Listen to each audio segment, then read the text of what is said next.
고린토인들에게 보낸 첫째 편지 1장. 하나님의 뜻으로 부르심을 받아 그리스도 예수의 사도가 된 나 바울로가 우리 교우 소스테네와 함께 고린토에 있는 하나님의 교회에 이 편지를 씁니다. 여러분은 우리 주 예수 그리스도의 이름을 부르는 각처에 있는 모든 성도들과 함께 하나님의 부르심을 받고 그리스도의 예수를 믿어 하나님의 거룩한 백성이 되었습니다. 예수 그리스도는 우리뿐만 아니라 각처에 있는 모든 성도들의 주님이십니다. 하나님 우리 아버지와 주 예수 그리스도께서 은총과 평화를 여러분에게 내려주시기를 빕니다. 그리스도 예수를 통해서 여러분이 받은 하나님의 은총을 생각하면서 나는 언제나 하나님께 감사를 드리고 있습니다. 여러분은 그리스도와 함께 살면서 모든 것을 넉넉하게 갖추게 되었고 특히 언변과 지식에 뛰어나게 되었습니다. 여러분은 그리스도에 관한 증언의 깊은 확신을 가졌으며 모든 은총의 선물을 조금도 부족함이 없이 받고 우리 주 예수 그리스도께서 다시 나타나실 날을 고대하고 있습니다.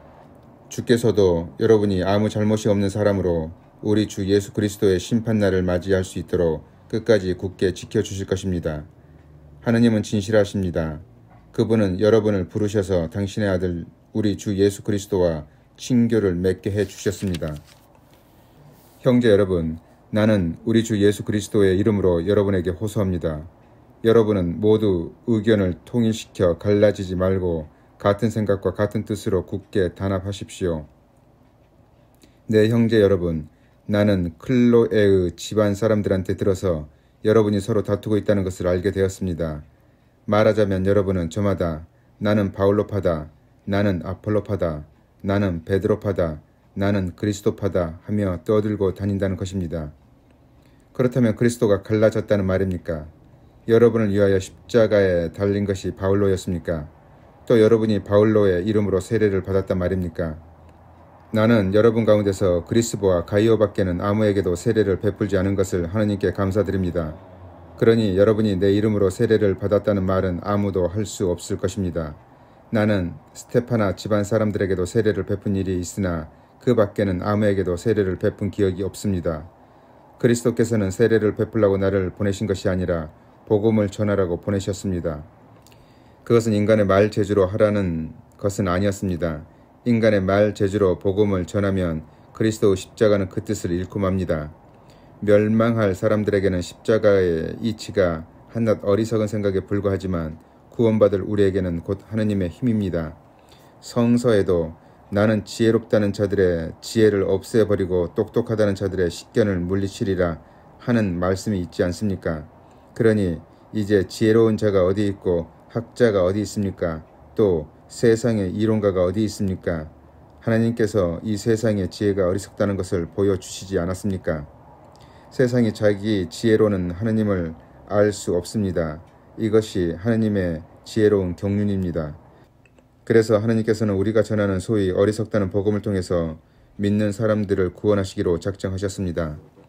유다인들은 기적을 요구하고 그리스인들은 지혜를 찾지만 우리는 십자가에 달리신 그리스도를 선포할 따름입니다. 그리스도가 십자가에 달렸다는 것은 유다인들에게는 비유에 거슬리고 이방인들에게는 어리석게 보이는 일입니다. 그러나 유다인이나 그리스인이나 할 것 없이 하나님의 부르심을 받은 사람들에게는 그가 곧 메시아이며 하나님의 힘이며 하나님의 지혜입니다. 하나님께서 하시는 일이 사람의 눈에는 어리석게 보이지만 사람들이 하는 일보다 지혜롭고 하나님의 힘이 사람의 눈에는 약하게 보이지만 사람의 힘보다 강합니다. 형제 여러분, 여러분이 하나님의 부르심을 받았을 때의 일을 생각해 보십시오. 세속적인 견지에서 볼 때 여러분 중에 지혜로운 사람, 유력한 사람 또는 가문이 좋은 사람이 과연 몇이나 있었습니까? 그런데 하나님께서는 지혜 있다는 자들을 부끄럽게 하시려고 이 세상의 어리석은 사람들을 택하셨으며 강하다는 자들을 부끄럽게 하시려고 이 세상의 약한 사람들을 택하셨습니다. 또 유력한 자를 무력하게 하시려고 세상에서 보잘것없는 사람들과 멸시받는 사람들, 곧 아무것도 아닌 사람들을 택하셨습니다. 그러니 인간으로서는 아무도 하나님 앞에서 자랑할 수 없다는 말입니다. 그러나 하나님께서는 여러분을 그리스도 예수와 한 몸이 되게 하셨습니다. 그리스도는 하나님께서 주신 우리의 지혜입니다. 그분 덕택으로 우리는 하나님과 올바른 관계에 놓이게 되었고 하나님의 거룩한 백성이 되었고 해방을 찾았습니다. 이것은 다 하나님께서 하신 일입니다. 그러므로 성서에도 기록되어 있듯이 누구든지 자랑하려거든 주님을 자랑하십시오. 첫째 고린토 2장. 형제 여러분, 내가 여러분을 찾아갔을 때 나는 유식한 말이나 지혜를 가지고 하느님의 그 심오한 진리를 전하려고 하지는 않았습니다. 여러분은 내가 여러분과 함께 지내는 동안 예수 그리스도, 특히 십자가에 달리신 그리스도 외에는 아무것도 생각하지 않기로 하였기 때문입니다.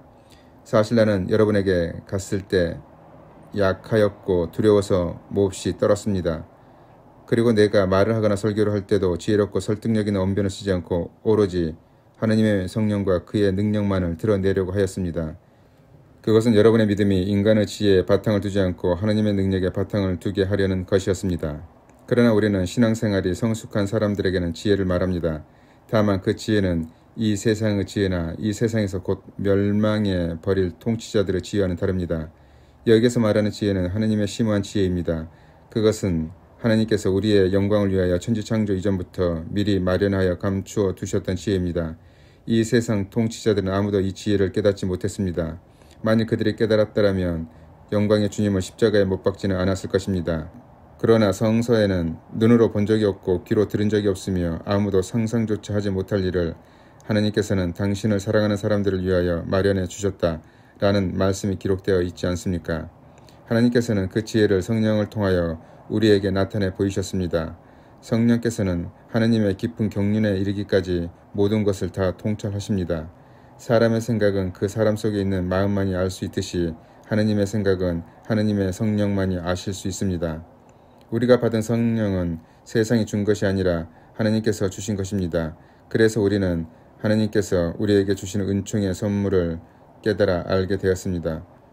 우리는 그 은총의 선물을 전하는 데 있어서도 인간이 가르쳐주는 지혜로운 말로 하지 않고 성령께서 가르쳐주시는 말씀으로 합니다. 이렇게 우리는 영적인 것을 영적인 표현으로 설명합니다. 그러나 영적이 아닌 사람은 하느님의 성령께서 주신 것을 받아들이지 않습니다. 그런 사람에게는 그것이 어리석게만 보입니다. 그리고 영적인 것은 영적으로만 이해할 수 있으므로 그런 사람은 그것을 이해하지도 못합니다. 영적인 사람은 무엇이나 판단할 수 있지만 그 사람은 자신은 아무에게서도 판단받지 않습니다. 성서에는 누가 주님의 생각을 알아서 그분의 의논 상대가 되겠느냐 하였지만 우리는 그리스도의 생각을 알고 있습니다. 첫째 고린토 3장. 형제 여러분, 나는 여러분에게 영적인 사람을 대할 때와 같이 말할 수가 없어서 육적인 사람, 곧 교인으로서는 어린 아이를 대하듯이 말할 수밖에 없었습니다. 나는 여러분에게 단단한 음식은 먹이지 않고 젖을 먹였습니다. 여러분은 그때 단단한 음식을 먹을 수가 없었던 것입니다. 사실은 아직도 그것을 소화할 힘이 없습니다. 여러분은 지금도 육적인 생활을 하고 있기 때문입니다. 여러분이 서로 시기하고 다투고 있으니 여러분은 아직도 육적인 사람들이고 세속적인 인간의 생활을 하고 있는 것이 아니고 무엇이겠습니까? 여러분이 세속적인 인간이 아니고서야 어떻게 나는 바울로파다 하거나 나는 아폴로파다 하거나 할 수 있겠습니까? 도대체 아폴로는 무엇이고 바울로는 무엇입니까? 아폴로나 나나 다같이 여러분을 믿음으로 인도한 일꾼에 불과하며 주님께서 우리에게 각각 맡겨주신 일을 했을 따름입니다. 나는 씨를 심었고 아폴로는 물을 주었습니다. 그러나 그것을 자라게 하신 분은 하나님이십니다. 심는 사람이나 물을 주는 사람은 중요할 것이 없고 자라게 하시는 하나님만이 중요하십니다. 심는 사람과 물 주는 사람은 동등한 사람이고 각기 수고한 만큼 삭을 받을 따름입니다. 우리는 하나님을 위해서 함께 일하는 일꾼들이고 여러분은 하나님의 밭이시며 하나님의 건물입니다. 나는 하나님께서 주신 은총으로 능숙한 건축가가 되어 기초를 놓았고 다른 사람은 그 위에 집을 짓고 있습니다. 그러나 집을 짓는 방법에 대해서는 각자가 신중히 생각해야 합니다. 이미 예수 그리스도라는 기초가 놓여 있으니 아무도 다른 기초를 놓을 수가 없습니다. 이 기초 위에다가 어떤 사람은 금으로, 어떤 사람은 은으로, 어떤 사람은 보석으로, 어떤 사람은 나무로, 어떤 사람은 마른 풀로, 어떤 사람은 집으로 집을 짓는다고 합시다. 이제 심판의 날이 오면 모든 것이 드러나서 각자의 한 일이 명백하게 될 것입니다. 심판의 날은 불을 몰고 오겠고 그 불은 각자의 업적을 시험하여 그 진가를 가려줄 것입니다. 만일 그 기초 위에 세운 집이 그 불을 견디어내면 그 집을 지은 사람은 상을 받고 만일 그 집이 불에 타버리면 그는 낭패를 볼 것입니다. 그러나 그 자신은 불 속에서 살아나오는 사람같이 구원을 받습니다. 여러분은 자신이 하느님의 성전이며 하느님의 성령께서 자기 안에 살아 계시다는 것을 모르십니까? 만일 누구든지 하느님의 성전을 파괴하면 하느님께서도 그 사람을 멸망시키실 것입니다. 하느님의 성전은 거룩하며 여러분 자신이 바로 하느님의 성전이기 때문입니다. 어느 누구도 자기 기만에 빠져서는 안 됩니다. 여러분 중에 혹시 자기가 세속적인 면에서 지혜로운 자라고 생각하는 사람이 있을지도 모릅니다. 그러나 정말 지혜로운 사람이 되려면 바보가 되어야 합니다. 이 세상의 지혜는 하느님이 보시기에는 어리석은 것입니다. 성서에 하느님께서는 지혜롭다는 자들을 제 꾀에 빠지게 하신다고 기록되어 있고, 또 주님께서는 지혜롭다는 자들의 생각이 헛되다는 것을 아신다고도 기록되어 있습니다. 그러므로 아무도 인간을 자랑해서는 안 됩니다. 모든 것이 다 여러분의 것입니다. 바울로도 아폴로도 베드로도 이 세상의 생명도 죽음도 현재도 미래도 다 여러분의 것입니다. 그리고 여러분은 그리스도의 것이고 그리스도는 하느님의 것입니다. 첫째 고린도 4장. 여러분은 우리를 그리스도의 일꾼으로 여기며 하느님의 심오한 진리를 맡은 관리인으로 생각해야 합니다. 관리인에게 무엇보다도 요구되는 것은 주인에 대한 충성입니다. 내가 여러분에게서 심판을 받든지 세상 법정에서 심판을 받든지 나는 조금도 마음을 쓰지 않습니다. 또 내가 나 자신을 심판하지도 않습니다. 나는 양심에 조금도 꺼리끼는 일이 없습니다. 그렇다고 해서 나에게 죄가 없다는 말은 아닙니다. 나를 심판하시는 분은 주님이십니다. 그리고 주님께서 오실 때까지는 무슨 일이나 미리 앞질러 심판해서는 안 됩니다. 주님께서 오시면 어둠 속에 감추어진 것을 밝혀내시고 사람의 마음속 생각을 드러내실 것입니다. 그때에는 각 사람이 하나님께로부터 응분의 칭찬을 받게 될 것입니다. 형제 여러분, 나는 여러분을 위하여 지금까지 이 모든 일을 아폴로와 나의 경우를 들어서 설명했습니다. 그것은 여러분이 우리를 본받아 한계를 넘지 말라는 교훈을 배워 남을 깔보고 주제넘게 자기 편을 축혀 올리는 일이 없도록 하려는 것이었습니다. 도대체 누가 여러분을 남보다 낫다고 보아줍니까? 여러분이 가지고 있는 것은 모두 하느님께로부터 받은 것이 아닙니까? 이렇게 다 받은 것인데 왜 받은 것이 아니고 자기의 것인 양 자랑합니까? 여러분은 벌써 배가 불렀습니다. 벌써 부자가 되었습니다. 우리를 제쳐놓고 벌써 왕이 되었습니다. 여러분이 정말 왕이었으면 좋겠습니다. 그러면 여러분과 함께 우리도 한번 왕 노릇을 해볼 것이 아닙니까?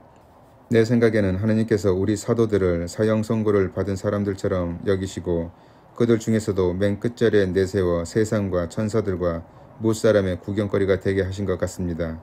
우리는 그리스도를 위하여 바보가 되었고 여러분은 그리스도를 믿어 현명한 사람이 되었습니다.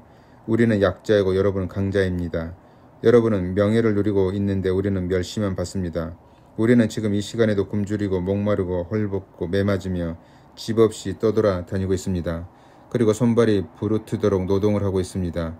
그러면서 우리를 욕하는 사람을 축복해주고 우리가 받은 박해를 참아내고 비방을 받을 때는 좋은 말로 대답해줍니다. 그래서 우리는 지금도 이 세상의 쓰레기처럼 인간의 찌꺼기처럼 살고 있습니다. 나는 여러분을 부끄럽게 하려고 이런 말을 쓰는 것은 아닙니다. 오히려 여러분을 내 사랑하는 자녀로 생각하고 교훈하려는 것입니다. 여러분의 신앙생활을 지도해 줄 교사는 얼마든지 있겠지만 아버지는 여럿이 있을 수가 없습니다. 여러분에게 복음을 전하여 그리스도 예수를 믿는 교인으로 태어나게 한 사람은 바로 나입니다. 그러므로 나는 여러분에게 권합니다. 나를 본받으십시오.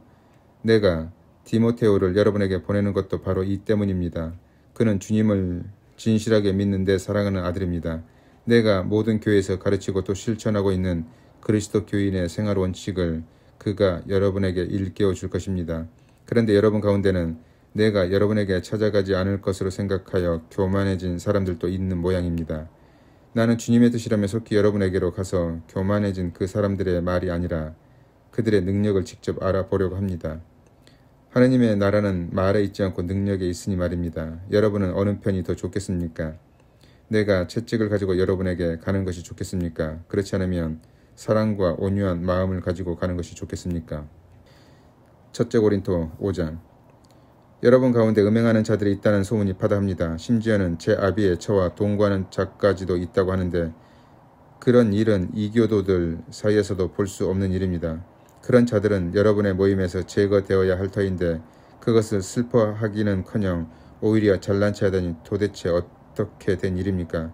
나는 몸은 비록 멀리 떨어져 있지만 마음으로는 여러분과 함께 있습니다. 그래서 내가 여러분과 함께 있는 것과 다름없이 그런 짓을 한 자를 우리 주 예수의 이름으로 이미 단죄하였습니다. 그때 한절에 모인 여러분과 나의 마음이 우리와 함께 계신 우리 주 예수의 권능으로 그런 자를 사탄에게 내어주어 그 육체를 멸망시키도록 판결한 것입니다. 그것은 주님의 날에 그의 영혼은 구원을 받도록 하려는 것입니다. 여러분이 잘난치 하는 것은 옳지 않습니다. 적은 누룩이 온 반죽을 부풀게 한다는 것을 여러분은 알지 못합니까? 여러분은 낡은 누룩을 깨끗이 없애버리고 다시 순수한 반죽이 되어야 합니다. 그리스도께서 우리의 과월절 양으로서 희생되셨으므로 이제 여러분은 누룩 없는 반죽이 되었습니다.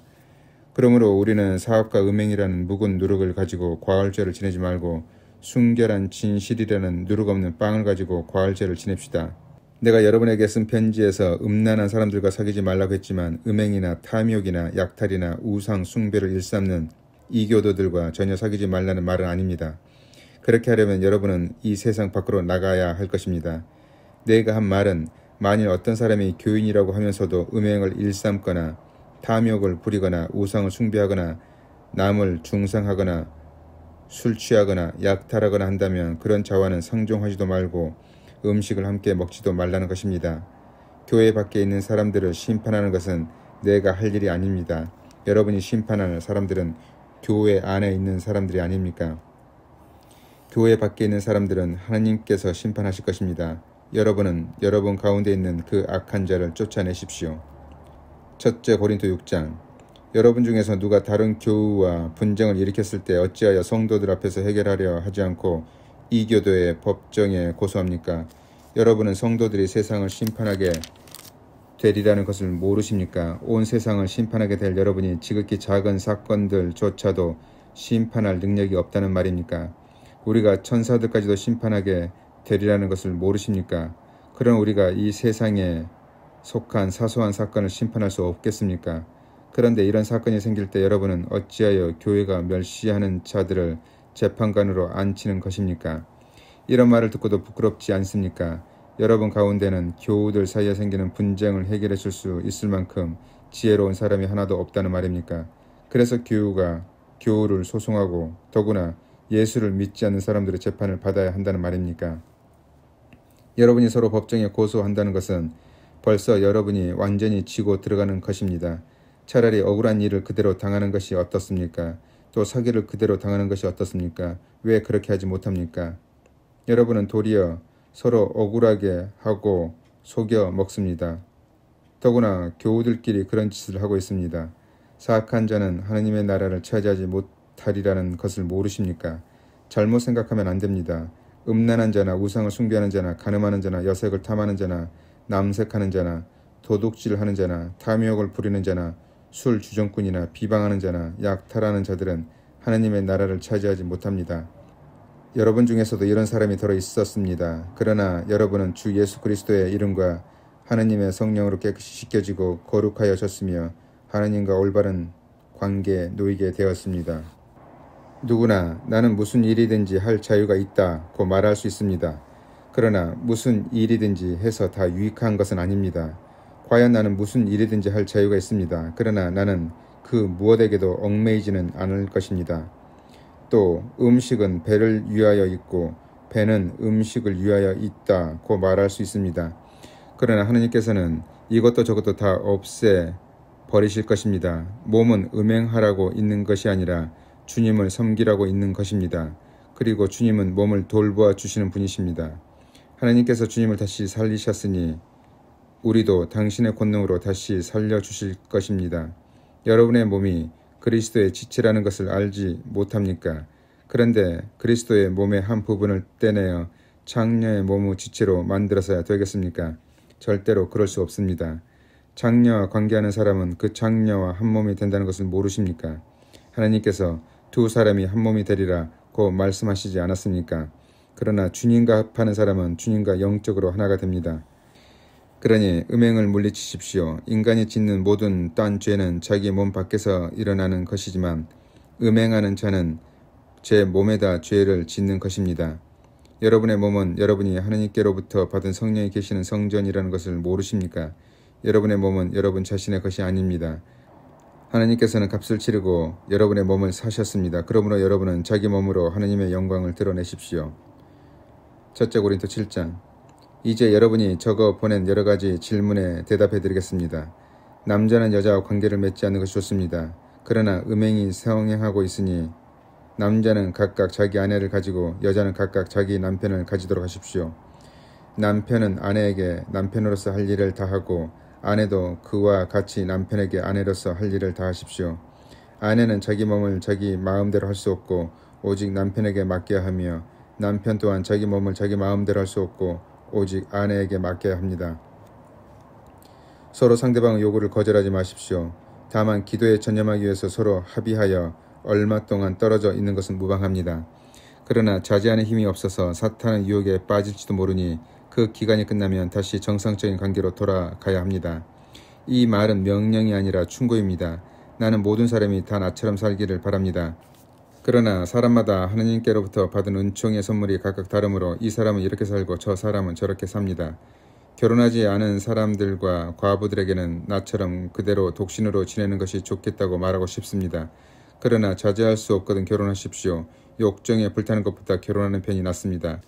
결혼한 사람들에게 말합니다. 이것은 내 말이 아니라 주님의 명령인데 아내는 남편과 헤어져서는 안 됩니다. 만일 헤어졌거든 재혼하지 말고 혼자 지내든지 그렇지 않으면 자기 남편과 다시 화해해야 합니다. 또 남편은 자기 아내를 버리면 안 됩니다. 그 밖에 사람들에게 말합니다. 이것은 주님의 말씀은 아니고 내가 하는 말입니다.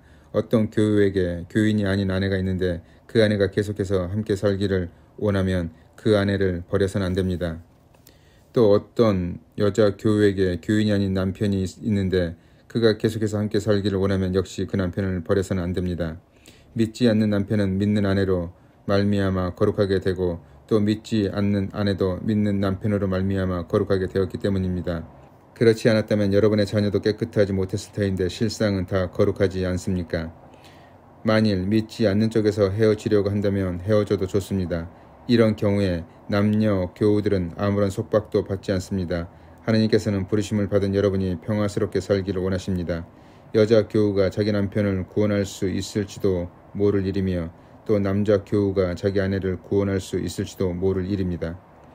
각 사람은 주님께서 나누어 주신 은총의 선물을 따라서 그리고 하느님께 부르심을 받았을 때 처지대로 살아가십시오. 이것이 내가 모든 교회를 위하여 세운 원칙입니다. 부르심을 받았을 때 이미 할례를 받은 사람이면 그 흔적을 굳이 없애려 하지 마십시오.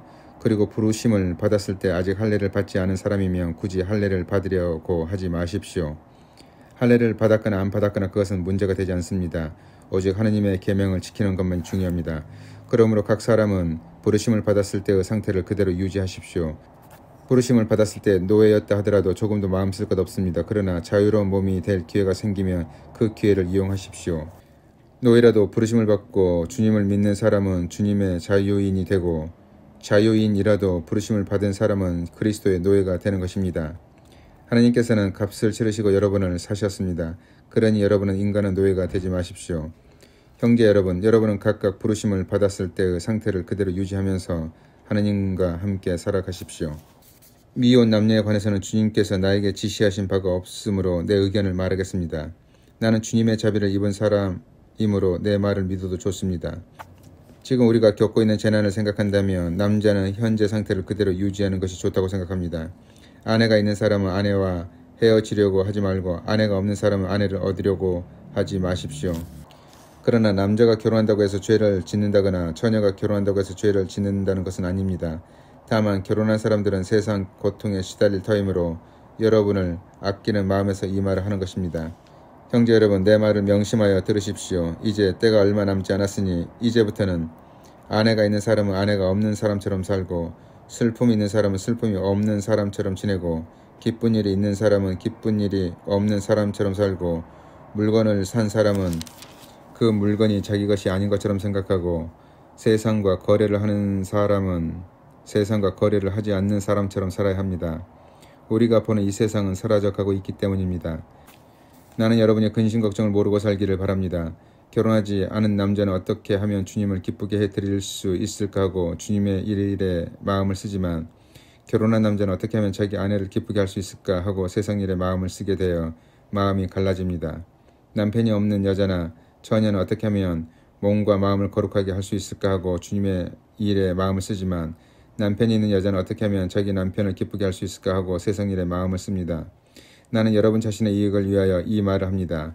여러분을 속박하려는 것이 아니라 오히려 여러분이 아름답게 살며 딴 생각 없이 오직 주님만을 섬기게 하려는 것입니다.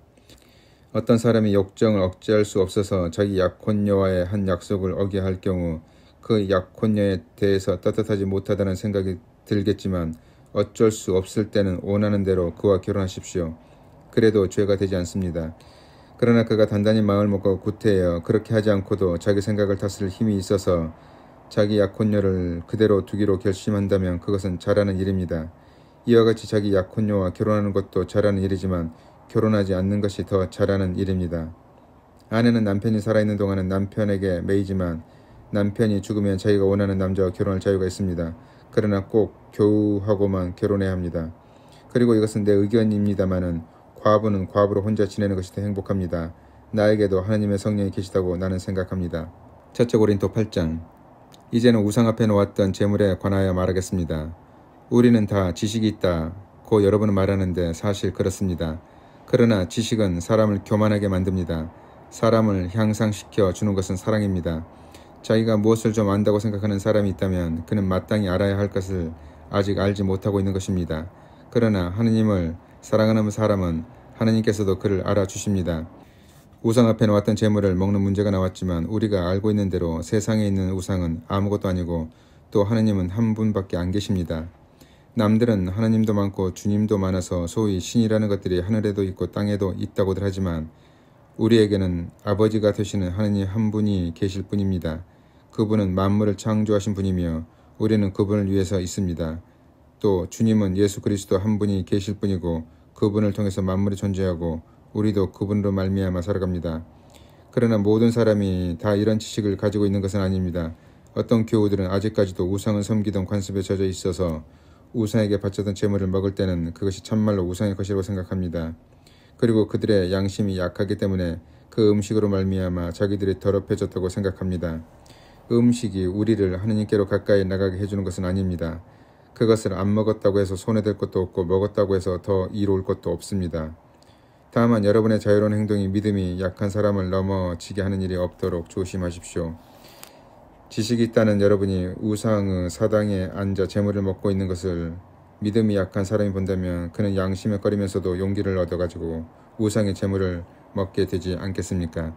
그렇게 되면 믿음이 약한 사람은 여러분의 그 지식 때문에 망하게 될 것입니다. 그리스도께서는 그 형제를 위해서라도 죽으시지 않았습니까? 여러분이 이렇게 형제에게 죄를 짓고 그들의 약한 양심에 상처를 입히는 것은 결국 여러분이 그리스도께 죄를 짓는 것입니다. 만일 음식이 내 형제를 넘어뜨린다면 나는 그를 넘어뜨리지 않기 위해서 절대로 고기를 다시 입에 대지 않겠습니다. 첫째 고린도 9장. 내가 자유인이 아니란 말입니까? 내가 사도가 아니란 말입니까? 내가 우리 주 예수를 뵙지 못했단 말입니까?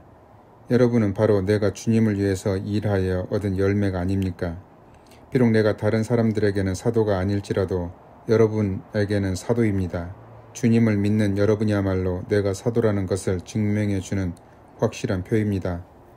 나를 비판하는 사람들에게 나는 이렇게 답변합니다. 도대체 우리에게 먹고 마실 권리가 없단 말입니까? 우리라고 해서 다른 사도들이나 주님의 형제들이나 베드로처럼 그리스도를 믿는 아내를 데리고 다닐 권리가 없단 말입니까? 혹은 나와 바르나바에게만 노동하지 않고 먹을 권리가 없단 말입니까? 자기 비용을 써가면서 군인 노릇을 하는 사람이 도대체 어디 있습니까? 누가 포도밭을 만들어 놓고 그 밭에서 열매를 따먹지 않겠습니까? 또 도대체 누가 양을 친다면서 그 젖을 짜먹지 않겠습니까? 내가 단순히 인간의 경험만으로 이런 말을 하는 줄 아십니까? 율법도 이렇게 말하지 않습니까? 모세의 율법에 타작 마당에서 일하는 소에게 망을 씌우지 마라 라고 기록되어 있습니다. 하느님께서 소를 걱정해서 하신 말씀이겠습니까? 아니면 우리들을 위해서 하신 말씀이겠습니까? 물론 우리를 위해서 기록해 두신 말씀입니다. 밭을 가는 사람이 희망을 가지고 일하고 타작하는 사람이 자기의 몫을 얻으리라는 희망을 가지고 일하는 것은 당연한 일입니다. 우리가 여러분에게 영적인 씨를 심어 주었는데 이제 여러분에게서 물질적인 것을 거둔다고 해서 그것이 지나친 일이겠습니까? 다른 사람들이 여러분에게서 거두어갈 권리를 가졌다면 우리에게는 더 큰 권리가 있지 않겠습니까? 그러나 우리는 이 권리를 행사하지 않았습니다. 오히려 그리스도의 복음을 전하는데 조금이라도 방해가 되지 않도록 모든 것을 참고 지냈습니다. 성전에서 일하는 사람들은 성전에서 나오는 것을 먹고 살며 제단을 맡아보는 사람들은 제단 제문을 나누어 가진다는 것을 모르십니까? 이와 같이 복음을 전하는 사람들도 그 일로 먹고 살 수 있도록 주님께서 제정해 주셨습니다. 그러나 나는 이런 권리를 조금도 써본 일이 없습니다. 또 내 권리를 주장하고 싶어서 이런 말을 하는 것도 아닙니다. 그러느니 차라리 죽는 것이 낫겠습니다. 내가 보수를 받지 않고 일한다는 이 긍지만은 아무도 빼앗지 못할 것입니다. 내가 복음을 전한다 해서 그것이 나에게 자랑거리가 될 수는 없습니다. 그것은 내가 마땅히 해야 할 일이기 때문입니다. 만일 내가 복음을 전하지 않는다면 나에게 화가 미칠 것입니다. 만일 내가 내 자유로 이 일을 택해서 하고 있다면 응당 보수를 바랄 수 있을 것입니다. 그러나 사실은 내 자유로 택한 것이 아니라 하느님께서 그 일을 내 직무로 맡겨주신 것입니다. 그러니 나에게 무슨 보수가 있겠습니까? 보수가 있다면 그것은 내가 복음을 전하는 사람으로서 응당 받을 수 있는 것을 요구하지 않고 복음을 거저 전할 수 있다는 사실입니다. 나는 어느 누구에게도 매여 있지 않는 자유인이지만 되도록 많은 사람을 얻으려고 스스로 모든 사람의 종이 되었습니다. 내가 유다인들을 대할 때에는 그들을 얻으려고 유다인처럼 되었고 율법의 지배를 받는 사람들을 대할 때에는 나 자신을 율법의 지배를 받지 않으면서도 그들을 얻으려고 율법의 지배를 받는 사람처럼 되었습니다. 나는 그리스도의 법의 지배를 받고 있으니 실상은 하느님의 율법을 떠난 사람이 아니지만 율법이 없는 사람들을 대할 때는 그들을 얻으려고 율법이 없는 사람처럼 되었습니다. 그리고 내가 믿음이 약한 사람들을 대할 때에는 그들을 얻으려고 약한 사람이 되었습니다. 이와 같이 내가 어떤 사람을 대하든지 그들처럼 된 것은 어떻게 해서든지 그들 중에서 다만 몇 사람이라도 구원하려고 한 것입니다. 나는 복음을 전하기 위해서는 무슨 일이라도 하고 있습니다. 그리하여 그들과 다같이 복음의 축복을 나누려는 것입니다. 경기장에서 다름질을 하는 사람들이 다같이 달리지만 상을 받는 사람은 하나뿐이라는 것을 여러분은 모르십니까? 여러분도 힘껏 달려서 상을 받도록 하십시오. 경기장에 나서는 사람들은 온갖 어려움을 이겨내야 합니다. 그들은 썩어 없어질 올개간을 얻으려고 그렇게 애쓰지만 우리는 불멸의 올개간을 얻으려고 애쓰는 것입니다. 그러므로 나는 다름질을 하되 목표 없이 달리지 않고 권투를 하되 허공을 치지 않습니다. 나는 내 몸을 사정없이 단련하여 언제나 민첩하게 움직일 수 있게 합니다. 이것은 내가 남들에게는 이기고자 외쳐놓고 나 자신이 실격자가 되지 않게 하려는 것입니다. 첫째 고린도 10장. 형제 여러분, 여러분은 다음과 같은 사실을 꼭 기억해 두셔야 하겠습니다. 모세 때 우리 조상들은 구름의 인도를 받았고 모두가 홍해를 무사히 건넜습니다. 말하자면 그들은 모두 구름과 바다 속에서 세례를 받아 모세의 사람들이 되었던 것입니다. 그들은 모두 똑같은 영적 양식을 먹었고 또 똑같은 영적 음료를 마셨습니다. 그들의 동반자인 영적 바위에서 나오는 물을 마셨다는 말입니다. 그 바위는 곧 그리스도였습니다. 그러나 하느님께서는 그들의 대부분을 못마땅하게 생각하셨습니다. 그리하여 그들은 죽어서 그 시체가 여기저기 흩어지게 되었습니다. 이것은 우리가 우리 조상들처럼 악을 일삼아서는 안 된다는 것을 경고하는 본보기입니다. 그들의 일부는 우상을 숭배하였는데 여러분은 그들처럼 우상 숭배자가 되지 마십시오. 그들에 대해서 성경에는 백성들이 앉아서는 먹고 마셨고 일어서서는 춤을 추었다고 기록되어 있습니다. 어떤 사람들은 음행을 일삼다가 하루에 다 죽어 넘어졌는데 그 수가 23,000명이나 됩니다. 우리는 그들처럼 음행에 빠져서는 안 되겠습니다. 어떤 사람들은 주님을 떠보다가 뱀에게 물려 죽었습니다. 우리는 그들처럼 주님을 떠보는 자가 돼서는 안 되겠습니다. 그리고 또 어떤 사람들은 불평을 하다가 사륙의 천사의 손에 멸망을 당하였습니다. 우리는 그들처럼 불평하는 자가 돼서는 안 되겠습니다. 그들이 이런 일들을 당함으로써 다른 사람들에게는 경고가 되었으며 그것이 기록에 남아서 이제 세상의 종말을 눈앞에 둔 우리에게는 교훈이 되었습니다. 자기 발로 서 있다고 생각하는 사람은 넘어지지 않도록 조심해야 합니다. 여러분이 겪은 시련은 모두 인간이 능히 감당해낼 수 있는 시련들이었습니다. 하느님은 신의가 있는 분이십니다. 하느님께서는 여러분에게 힘에 겨운 시련을 겪게 하지는 않으십니다. 시련을 주시더라도 그것을 극복하고 벗어날 수 있는 길을 마련해 주실 것입니다. 그러므로 사랑하는 형제 여러분, 우상 숭배를 멀리 하십시오. 여러분은 사례를 분별할 수 있는 사람들이니 내 말을 잘 판단해 보십시오. 우리가 감사를 드리면서 그 축복의 잔을 마시는 것은 우리가 그리스도의 피를 나누어 마시는 것이 아니겠습니까? 또 우리가 그 빵을 떼는 것은 그리스도의 몸을 나누어 먹는 것이 아니겠습니까? 빵은 하나이고 우리 모두가 그 한 덩어리의 빵을 나누어 먹는 사람들이니 비록 우리가 여럿이지만 모두 한 몸인 것입니다. 이스라엘 백성의 관습을 생각해 봅시다. 제물을 나누어 먹는 사람들은 모두 하느님의 제단에 참여하는 사람들이 아닙니까? 여러분은 이 말을 어떻게 알아들으십니까? 우상 앞에 놓았던 제물이나 우상 자체에 어떤 가치가 있다는 말이겠습니까? 아닙니다. 나는 이교도들이 바치는 제물이 하느님께 드리는 것이 아니라 마귀들에게 바치는 것이라는 말을 하려는 것입니다. 나는 여러분이 마귀들과 상종하는 자가 되지 않기를 바랍니다. 주님의 잔을 마시는 여러분이 마귀들의 잔을 마실 수는 없습니다. 또 주님의 식탁에 참여하는 여러분이 마귀들의 식탁에 참여할 수는 없습니다. 우리가 주님을 질투하게 해드려서야 되겠습니까? 우리가 주님보다 강하단 말입니까? 누구나 나는 무슨 일이든지 할 자유가 있다 하고 말할 수 있습니다. 그러나 무슨 일이든지 해서 다 유익한 것은 아닙니다. 나는 무슨 일이든지 할 자유가 있다 하고 말할 수 있지만 모든 것이 다 사람에게 도움이 되는 것은 아닙니다. 누구든지 자신의 이익을 구하지 말고 남의 이익을 도모해야 합니다. 시장에 나온 고기를 사 먹을 때는 구태여 양심을 따지지 않아도 좋습니다. 땅도 주님의 것이요 그 안에 가득히 있는 것도 다 주님의 것입니다. 어떤 교우 아닌 사람의 초청을 받아 그 집에 가거든 구태여 양심을 따지지 말고 차려내온 음식을 무엇이든지 잡수십시오. 그러나 누가 이것은 우상 앞에 놓았던 음식입니다 하고 일러주거든 그 말을 한 사람과 그의 양심을 위해서 먹지 마십시오. 여기에서 양심이라고 하는 것은 자기 양심이 아니라 남의 양심을 말하는 것입니다. 왜 내 자유가 남의 양심 때문에 제약을 받아야 하느냐?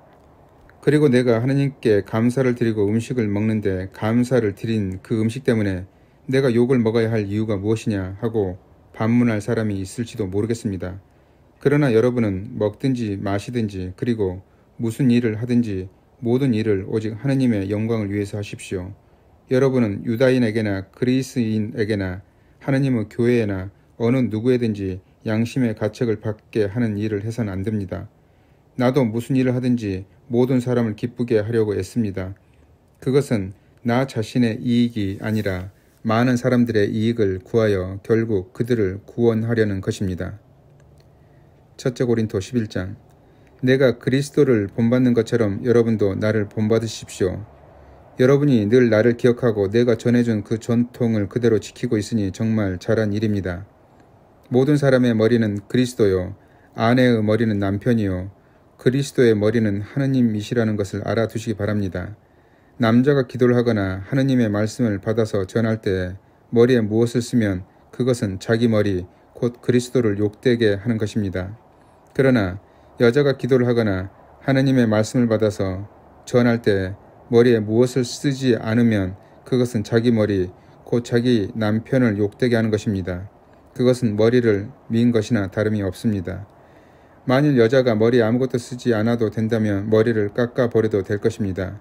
그러나 머리를 깎거나 미는 것이 여자에게는 부끄러운 일이니 무엇으로든지 머리를 가리십시오.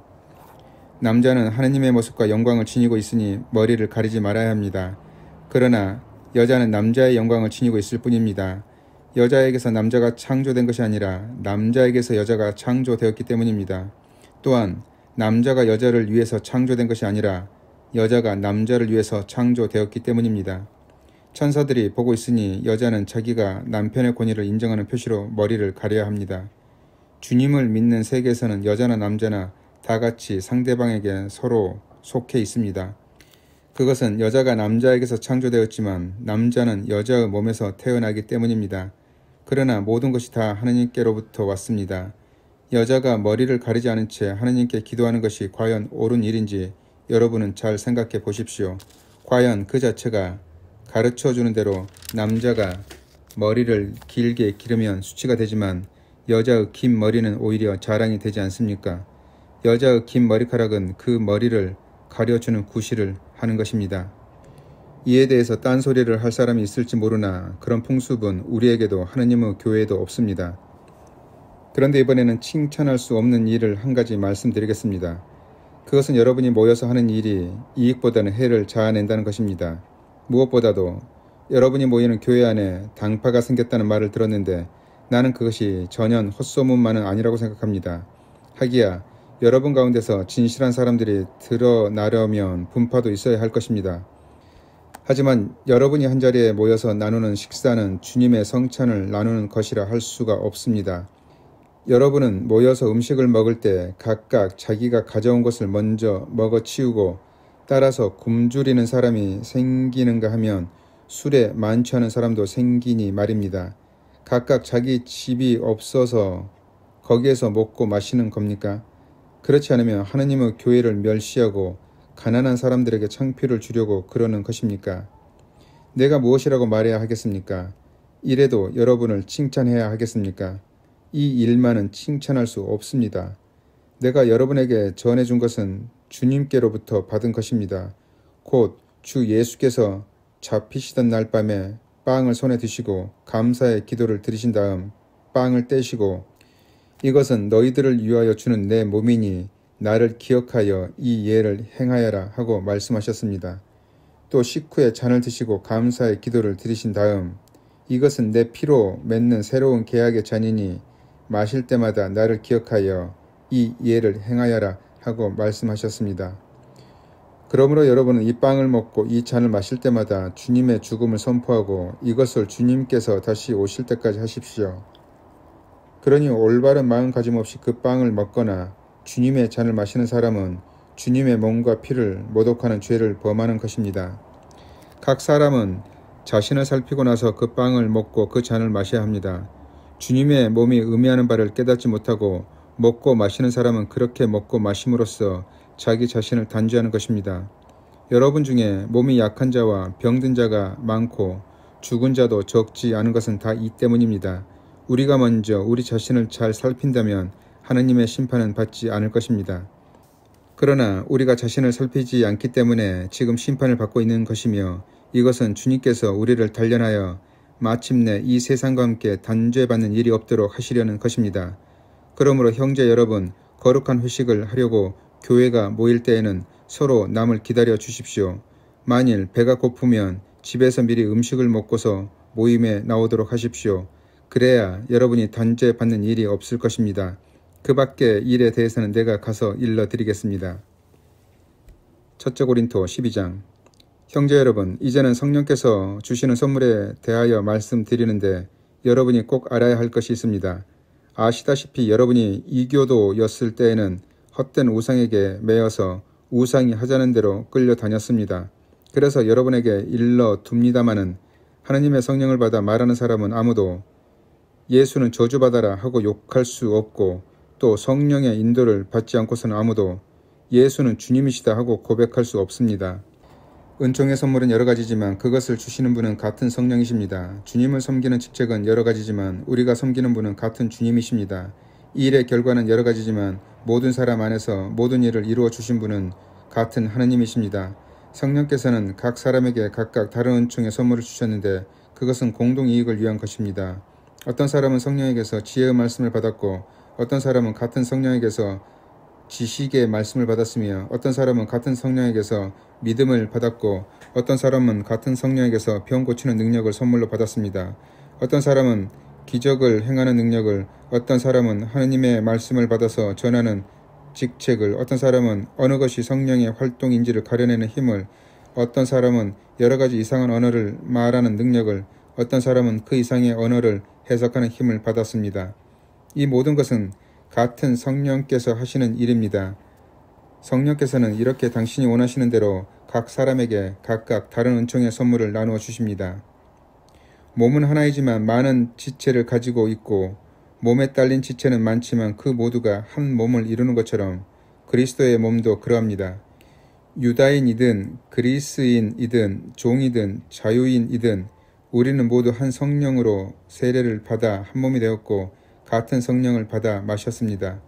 몸은 한 지체로 된 것이 아니라 많은 지체로 되어 있습니다. 발이 나는 손이 아니니까 몸에 딸리지 않았다 하고 말한다 해서 발이 몸의 한 부분이 아니겠습니까? 또 귀가 나는 눈이 아니니까 몸에 딸리지 않았다 하고 말한다 해서 귀가 몸의 한 부분이 아니겠습니까? 만일 온몸이 다 눈이라면 어떻게 들을 수 있겠습니까? 또 온몸이 다 귀라면 어떻게 냄새를 맡을 수 있겠습니까? 그래서 하느님께서는 당신의 뜻대로 각각 다른 기능을 가진 여러 지체를 우리의 몸에 두셨습니다. 모든 지체가 다 같은 것이라면 어떻게 몸을 이룰 수 있겠습니까?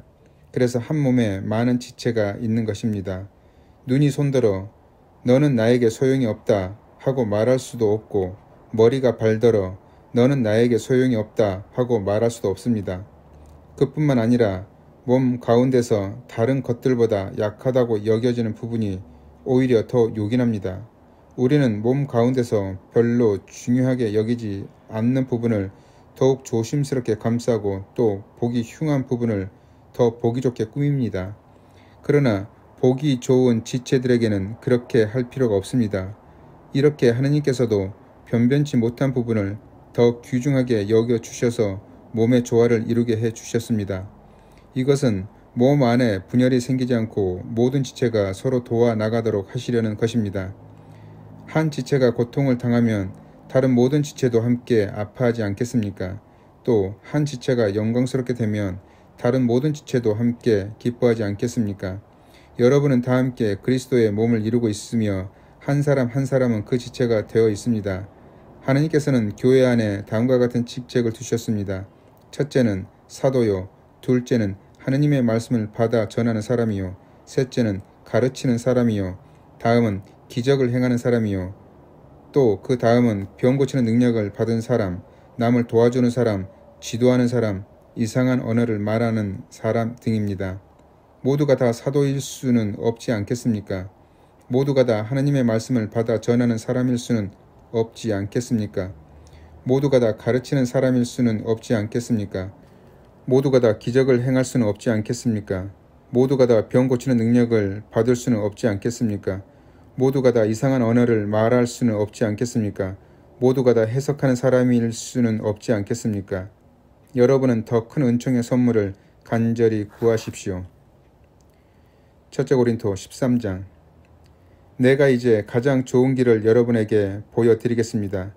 내가 인간의 여러 언어를 말하고 천사의 말까지도 한다 하더라도 사랑이 없으면 나는 울리는 징과 요란한 꽹과리와 다를 것이 없습니다.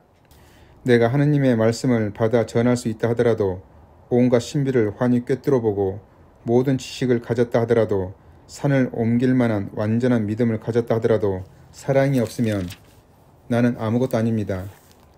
내가 비록 모든 재산을 남에게 나누어 준다 하더라도 또 내가 남을 위하여 불 속에 뛰어든다 하더라도 사랑이 없으면 아무 소용이 없습니다. 사랑은 오래 참습니다. 사랑은 친절합니다. 사랑은 시기하지 않습니다. 사랑은 자랑하지 않습니다. 사랑은 교만하지 않습니다. 사랑은 무례하지 않습니다. 사랑은 사욕을 품지 않습니다. 사랑은 성을 내지 않습니다. 사랑은 앙심을 품지 않습니다. 사랑은 불의를 보고 기뻐하지 아니하고 진리를 보고 기뻐합니다. 사랑은 모든 것을 덮어주고 모든 것을 믿고 모든 것을 바라고 모든 것을 견디어냅니다. 사랑은 가실 줄을 모릅니다. 말씀을 받아 전하는 특권도 사라지고 이상한 언어를 말하는 능력도 끊어지고 지식도 사라질 것입니다. 우리가 아는 것도 불완전하고 말씀을 받아 전하는 것도 불완전하지만 완전한 것이 오면 불완전한 것은 사라집니다.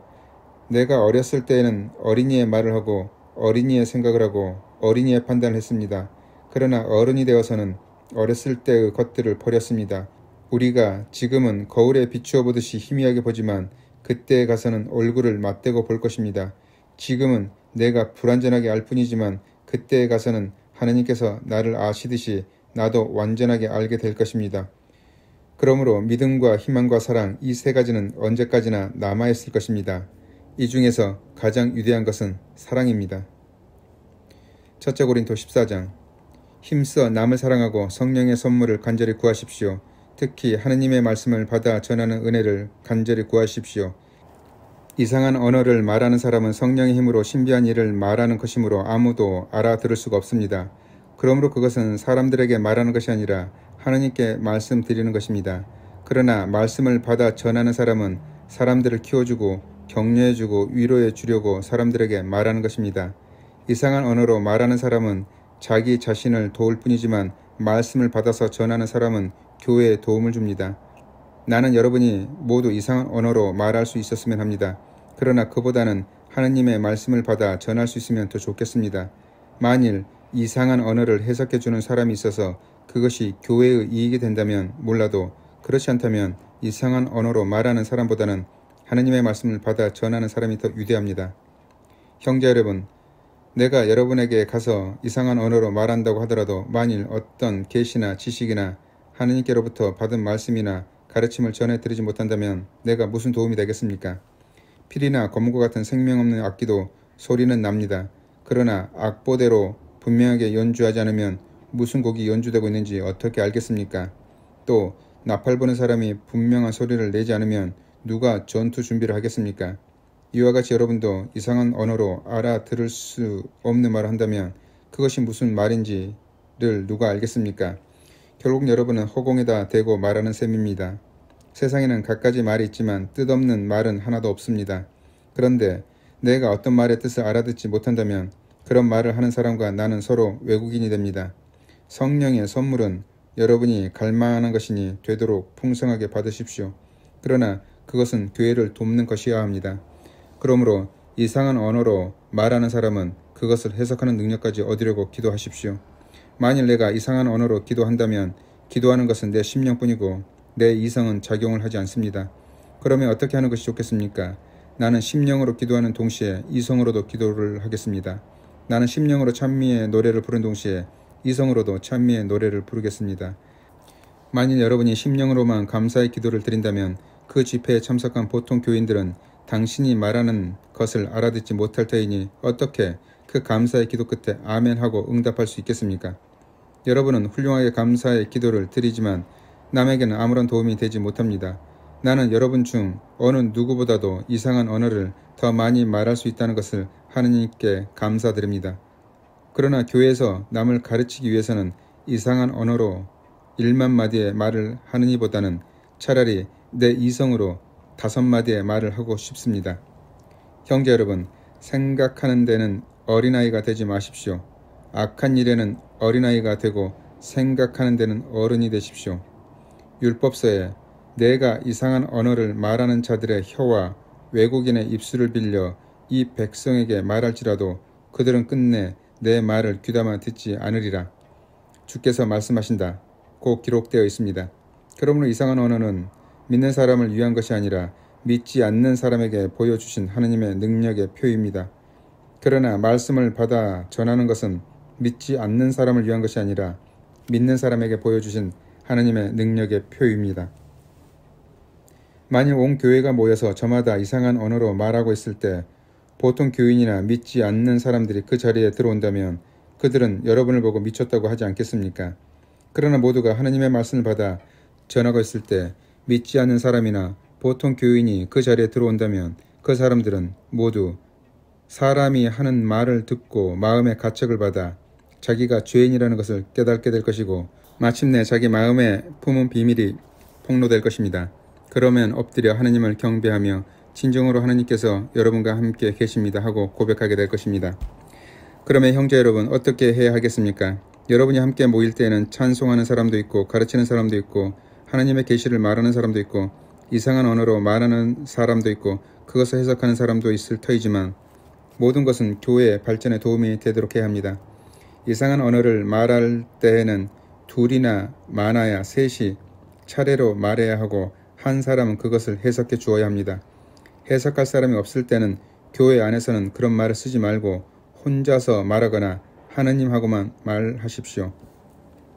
하느님의 말씀을 받아서 전하는 사람도 둘이나 셋만 말하고 다른 사람들은 그것을 잘 새겨 들으십시오.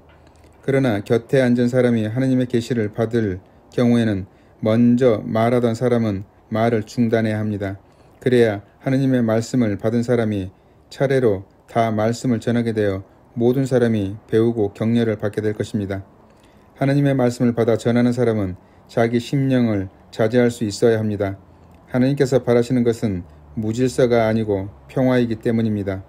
성도들의 모든 교회가 하고 있는 대로 여자들은 교회 집회에서 말할 권리가 없으니 말을 하지 마십시오. 율법에도 있듯이 여자들은 남자에게 복종해야 합니다. 알고 싶은 것이 있으면 집에 돌아가서 남편들에게 물어보도록 하십시오. 여자가 교회 집회에서 말하는 것은 자기에게 수치가 됩니다. 하나님의 말씀이 여러분에게서 나왔다는 말씀입니까? 또는 여러분만이 하나님의 말씀을 받았다는 말입니까?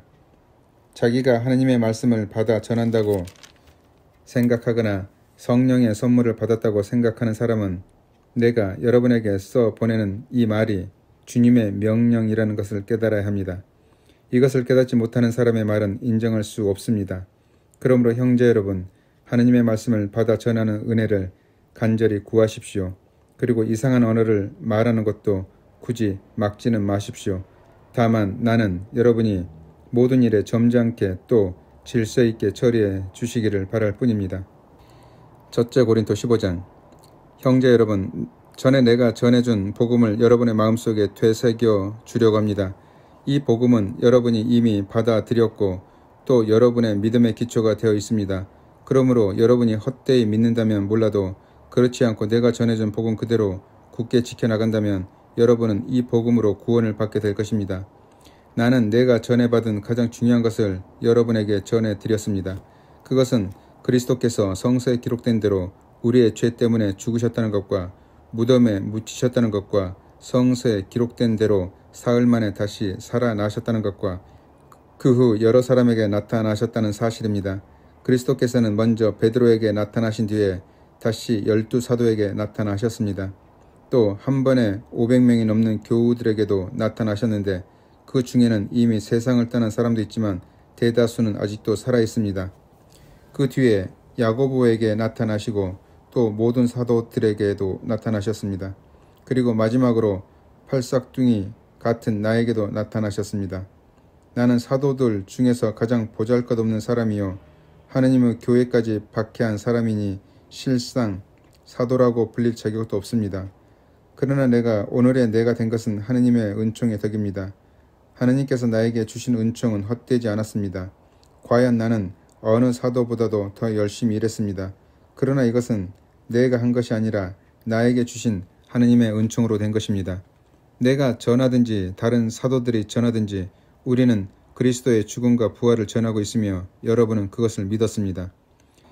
그리스도께서 죽은 자들 가운데서 다시 살아나셨다는 것을 우리가 전파하고 있는데 여러분 가운데 어떤 사람은 죽은 자의 부활이 없다고 하니 어떻게 된 일입니까?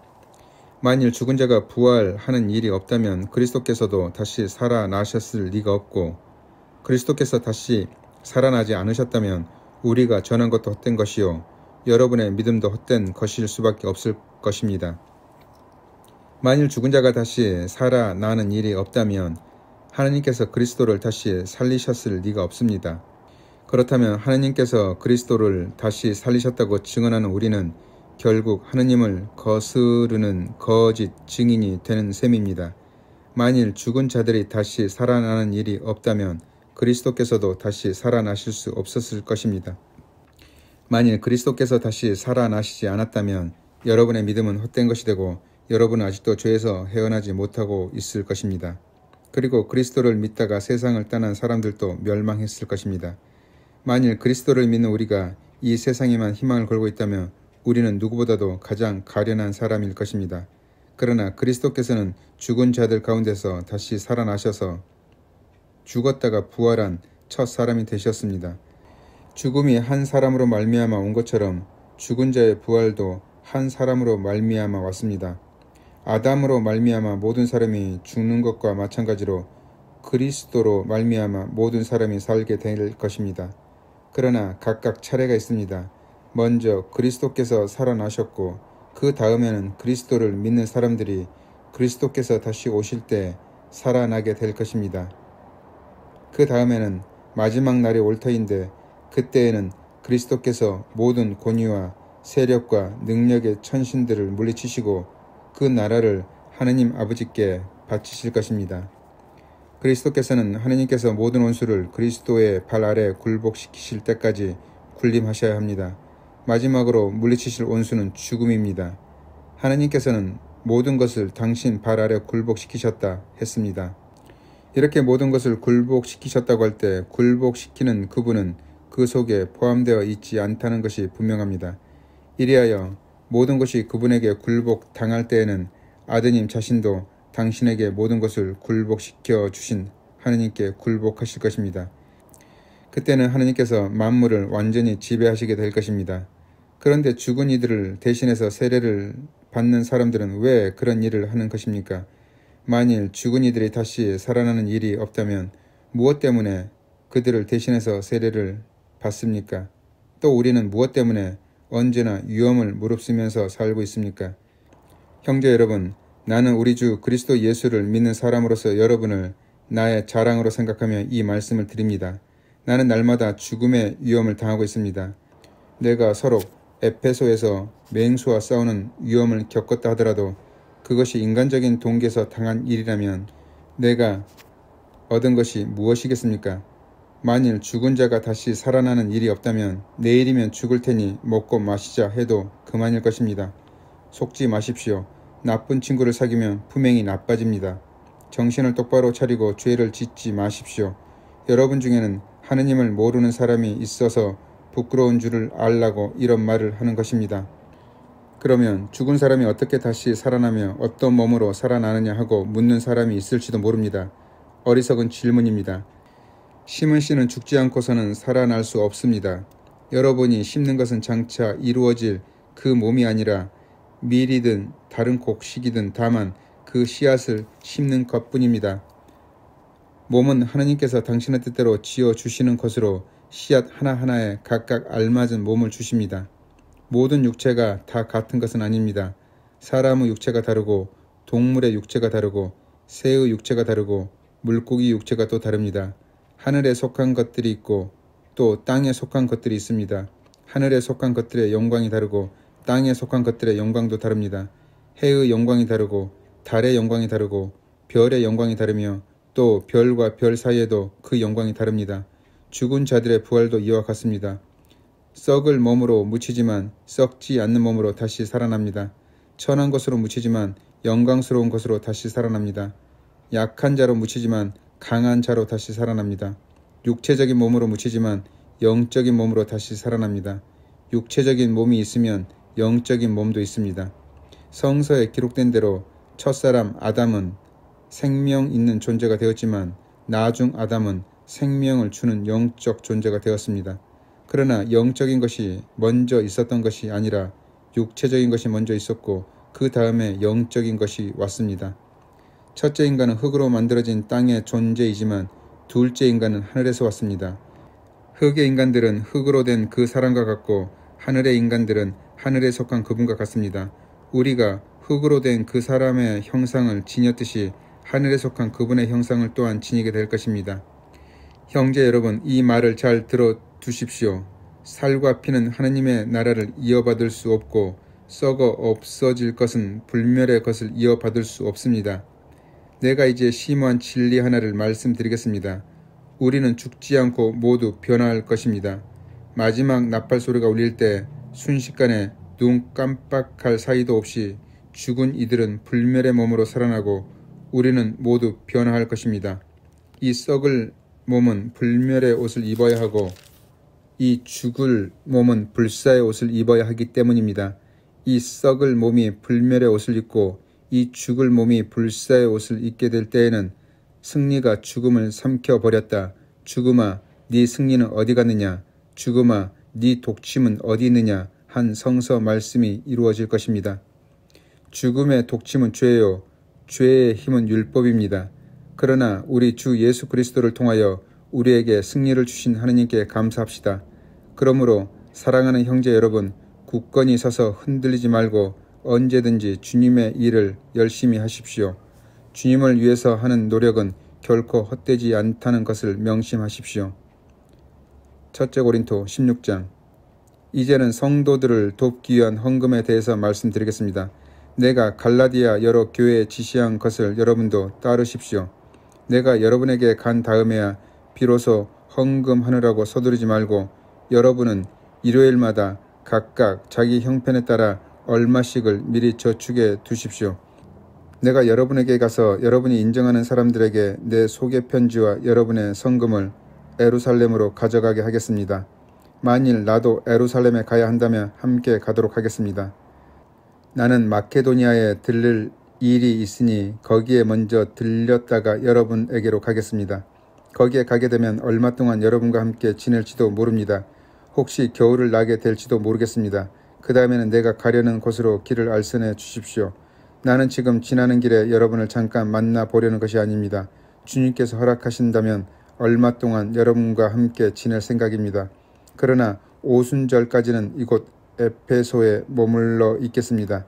여기에는 나를 적대하는 사람들이 많긴 하지만 내가 큰 일을 할 수 있는 문이 활짝 열려 있습니다. 디모테오가 그리로 가거든 아무 불안 없이 여러분과 함께 지낼 수 있도록 해 주시기 바랍니다. 그는 나처럼 주님을 위하여 일하고 있는 사람입니다. 아무도 그를 업신여기지 말고 그가 무사히 나에게 돌아올 수 있도록 잘 추선해 주십시오. 나는 그가 돌아오기를 교우들과 함께 기다리고 있습니다. 마지막으로 교우 아폴로에 관하여 말씀드리겠습니다. 나는 그에게 다른 교우들과 함께 여러분한테 찾아가라고 간곡히 부탁했지만 그는 지금 갈 마음이 전혀 없습니다. 그러나 적절한 때가 오면 가게 될 것입니다. 여러분은 늘 깨어 있으십시오. 굳건한 믿음을 가지고 씩씩하고 용감한 사람이 되십시오. 그리고 모든 일을 사랑으로 처리하십시오. 형제 여러분, 여러분에게 또 한 가지 권할 것이 있습니다. 아시다시피 스테파나의 가족은 아카이아 지방에서는 처음으로 그리스도를 믿고 성도들을 위해서 몸바쳐 일한 사람들입니다. 그러므로 여러분은 이런 사람들과 또 그들과 노고를 같이 하고 있는 사람에게 순종하십시오. 나는 스테파나와 포르투나도와 아카이고가 나에게 와준 것을 기쁘게 생각합니다. 그들은 여러분을 보고 싶어하던 내 허전한 마음을 충족시켜 주었습니다. 그들은 나와 여러분의 걱정을 덜어 주었습니다. 그러니 이런 사람들을 알아주어야 합니다. 이곳 아시아의 여러 교회가 여러분에게 문안합니다. 아킬라와 브리스카가 자기 집에 모이는 교회와 함께 주님의 이름으로 특별히 문안합니다. 그 밖에 모든 교우들의 문안도 받아 주십시오. 여러분은 거룩한 입맞춤으로 서로 인사하십시오. 이 인사는 나 바울로가 직접 씁니다. 누구든지 주님을 사랑하지 않는 자는 저주를 받을 것이다. 마라나타, 주여 어서 오소서. 주 예수께서 여러분에게 은총을 내려주시기 바랍니다. 나는 그리스도 예수를 믿는 여러분 모두를 사랑합니다. 첫째 고린도 끝.